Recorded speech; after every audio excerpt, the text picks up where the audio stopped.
बिस्मिल्लाहिर्रहमानिर्रहीम। Order of अल्लाह सुब्हानहू तआला के जो सीरीज़ है उसका पार्ट 2 है ये। अल्लाह ताला ने अहकामात कुरान पाक के ज़रिए और अल्लाह ताला ने आप सल्लल्लाहु अलैहि वसल्लम के ज़रिए हम तक पहुँचाए हैं। उसकी जो हैं 100 ऐसे हैं जो उनको हमने जो इंसान की रोज़मर्रा ज़िंदगी में काम आते हैं। तो कल पहले प्रोग्राम में हमने 10 तक को कवर किया था। आज हम 10 अगले 10 पर जाएंगे। तो हर रोज़ 10 होगा तो ये तकरीबन 10 दिन में इंशाल्लाह ये सीरीज़ पूरी हो जाएगी। अब आते हैं वालिदैन की इजाज़त के बग़ैर उनके कमरे में दाखिल ना हुआ करो। ये अल्लाह ताला का हुक्म है हमारे लिए कि हम अपने वालिदैन के कमरों में जब जाएं तो उनसे इजाज़त लेके जाएं। हिसाब लिख लिया करो, क्योंकि हिसाब जैसी चीज़ है उसको लिखना बहुत ज़रूरी है। क्योंकि इंसान को अल्लाह ने एक ऐसे मादे के साथ बनाया है कि इंसान भूल जाता है। अगर इंसान में भूलने की ये ना हो चीज़ तो इंसान अपने गम को कभी ना भूले और गम में ही मर जाए। तो अल्लाह ताला ने इंसान को ऐसा कि वो भूल जाने वाला है, तो हिसाब लिख लिया करो। तो दुनिया में कहीं भी जो लिखी हुई चीज़ है उसकी वैल्यू है, ज़ुबानी बात की वैल्यू नहीं है। अगर आप सादा कागज़ पे भी कोई हिसाब लिखा होता है तो अदालतें पूरी दुनिया की सादा कागज़ पर भी अगर आपने किसी से एग्रीमेंट या हिसाब लिखा और साइन किए हुए हैं तो वो उसको मानती हैं। और ये अगला हुक्म बहुत प्यारा है कि किसी की अंधाधुंध तकलीद ना किया करो। अल्लाह ताला ने कितना प्यारा हुक्म दिया है। कोई शख्स, कोई लीडर, कोई मौलवी, कोई सेंट, कोई ऐसा कहे उसकी अंधाधुंध तकलीद ना करो, बल्कि कुरान और सुन्नत के मुताबिक देखो और जो कोई वो बात करता है उसको जाके अपने तौर पे उसकी तस्दीक करो। कुरान करीम को पढ़ो और हदीस को पढ़ो और फिर उसको चेक करके ऐसे अंधाधुंध, क्योंकि अल्लाह को पता था कि इंसान कैसा है। तो आज देख लें लोग कैसे अंधाधुंध तकलीदें कर रहे हैं, किस तरह के जो हैं लोगों के अकायद हैं। बहुत ही अफसोसनाक बात है। तो उसमें क्या हम कैसे अपने आप को सीधे रास्ते पर रख सकते हैं। किसी भी शख्स की, किसी भी लीडर की, चाहे वो मजहबी हो, पॉलिटिकल हो या किसी की किस्म का इंसान हो, उसकी अंधाधुंध तकलीद ना करें।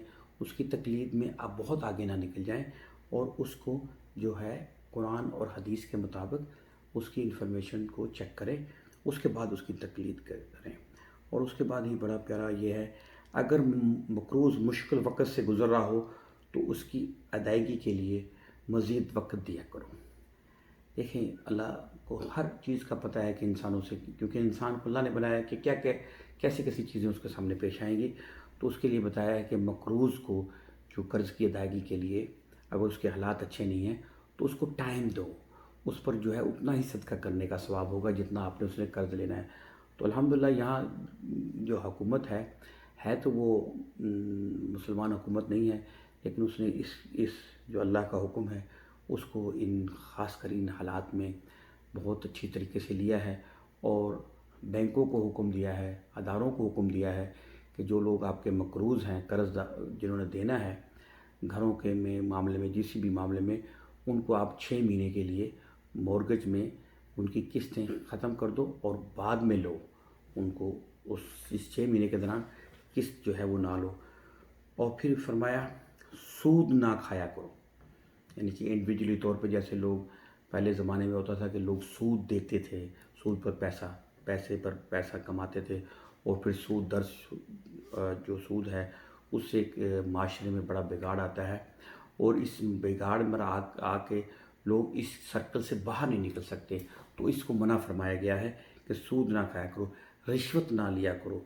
रिश्वत यानी कि किसी के काम के लिए जो पैसे लेना, सरकारी एहलकार जो रिश्वत लेते हैं, ये ख़ासकर थर्ड वर्ल्ड कंट्रीज़ में बड़ी आम है, और पाकिस्तान, इंडिया और जितने भी हैं। और इसके साथ साथ वादा ना तोड़ो।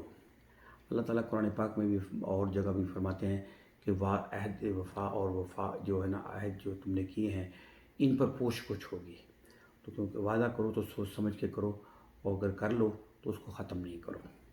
हाँ, अगर तुमने किसी ऐसी चीज़ का वादा कर लिया है कि वो गुनाह का वादा हो, किसी से जुल्म का वादा हो और गलत काम का वादा हो, उसको तोड़ने का कोई गुनाह नहीं। एक आदमी कहे कि मैं फ़लाँ शख्स को मार दूंगा یا اس کو نقصان پہنچاؤں گا یا اس کے ساتھ کچھ زیادتی کروں گا اور وہ وعدے کو توڑ دے تو کوئی گناہ نہیں اور وہ کوئی اس کی وہ نہیں اس پر پکڑ. اور دوسروں پر اعتماد کرو، کیونکہ جب معاشرہ بلٹ ایسے ہی ہوتا ہے نا کہ ایک دوسرے پر اعتماد کرتا ہے. اگر ہم اعتماد نہ کریں تو کیسے آپ ملازم رکھیں گے گھر میں اپنے کاروبار میں. تو اس پر حکم دیا گیا ہے کہ دوسروں پر اعتماد کر کے دیکھو، دوسروں پر اعتماد کیا کرو. اور پھر فرمایا سچ میں جھوٹ نہ ملایا کرو، کیونکہ جب بات کرتے ہو تو سچ جب بولو تو سارے کا سارا سچ بولو، اس کے اندر مکس نہ کیا کرو. تو اس سے جو ہے وہ بگاڑ پیدا ہوتا ہے. اور نمبر 20 ہے لوگوں کے درمیان انصاف کیا کرو. تو جو انصاف سے معاشرہ جو ہے وہ ترقی کرتا ہے اور معاشرے کی جو بنیاد ہے تو اس پر واضح حکم ہے کہ لوگوں کے درمیان انصاف کیا کرو. تو یہ آج کا ہمارا پارٹ 2 تھا. تو اللہ تعالیٰ کے احکامات کے جو احکامات ہیں ان میں قرآن پاک میں. تو انشاءاللہ کل ہوں گے ہم 3rd پارٹ کے ساتھ حاضر ہوں گے. اجازت دیجیے. اللہ حافظ. السلام علیکم.